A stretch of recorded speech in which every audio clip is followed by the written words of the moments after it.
এক ছিল এক সুন্দর সবুজ গ্রাম। গ্রামটির পাশে ছিল একটি ছোট নদী, আর নদীর ধারে ছিল এক বিশাল বটগাছ। বটগাছের ডালে প্রতিদিন সকালে পাখিরা কিচিরমিচির করে গান গাইত। সেই গাছের কাছেই বাস করত এক বুদ্ধিমান শিয়াল আর এক শান্ত সাদা বক।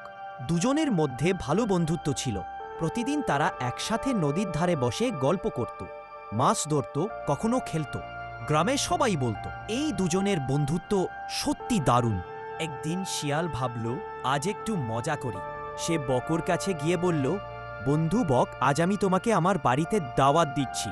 আজ আমি নিজে রান্না করব, তুমি এসে খেয়ে যেও। বক খুব খুশি হয়ে বলল, আহা, কতদিন পর এমন দাওয়াত। ঠিক আছে বন্ধু, সন্ধ্যার সময় চলে আসব। সন্ধ্যায় বক এলো শিয়ালের বাড়িতে। শিয়াল টেবিলে সুন্দর করে পাটিল রাখল। বকুর মুখে জল চলে এলো।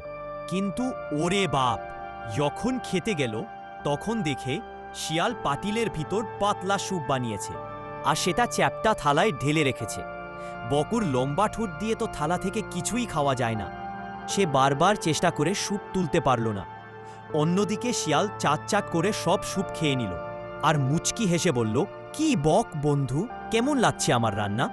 বক একটু লজ্জা পেয়ে বলল, খুবই ভালো বন্ধু, কিন্তু আজ আমি একটু খেতে পারলাম না। শিয়াল বলল, আহা, খাওয়া না খাওয়া তোমার ইচ্ছা, আমি তো আমার দায়িত্ব পালন করেছি। বেচারা বক চুপ করে সেদিন চলে গেল। পরদিন সকালে নদীর ধারে বক বসে ভাবল, বন্ধু যদি এমন চালাকি করে তবে একটু শিক্ষা দেওয়া দরকার। বক শিয়ালকে ডাকল, বন্ধু শিয়াল, আজ তুমি আমার বাড়িতে এসো, আমি নিজে রান্না করব। শিয়াল বলল, দারুণ, গতকাল তুমি আমার বাড়িতে এসেছিলে, আজ তোমার বাড়ি যাই। সন্ধ্যায় শিয়াল গেল বকের বাড়ি।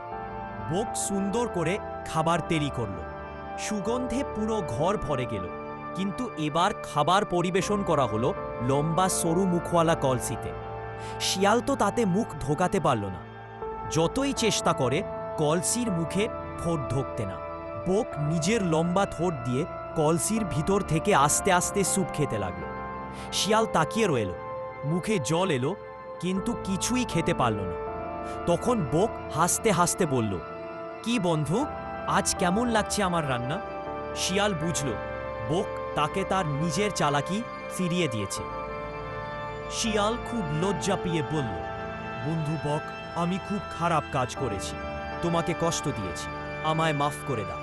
বক হাসল, আমি রাগ করিনি বন্ধু, শুধু চেয়েছিলাম তুমি বুঝতে পারো, বন্ধুত্বে ধোঁকা দিলে সম্পর্ক নষ্ট হয়। দুজন একে অপরের দিকে তাকিয়ে হেসে ফেলল। তারপর তারা একসাথে নদীর ধারে হাঁটতে হাঁটতে গেল। সেই দিন থেকে তারা প্রতিজ্ঞা করল, আমরা আর কখনো একে অপরকে ঠকাবো না, সবসময় সত্যি কথা বলব। তারপর থেকে বক আর শিয়াল আগের মতোই বন্ধু হয়ে গেল। তারা প্রতিদিন একসাথে বসে মাছ ধরত, গল্প করত, হাসত। গ্রামের সবাই আবার বলল, দেখো, সত্যিকারের বন্ধুত্ব কেমন হওয়া উচিত, যেখানে ক্ষমা আছে, বুঝে নেওয়া আছে, আর ভালোবাসা আছে। শেষে গল্পের নীতিকথা, বন্ধুত্বে ধোঁকা নয়, বিশ্বাসই আসল বন্ধন।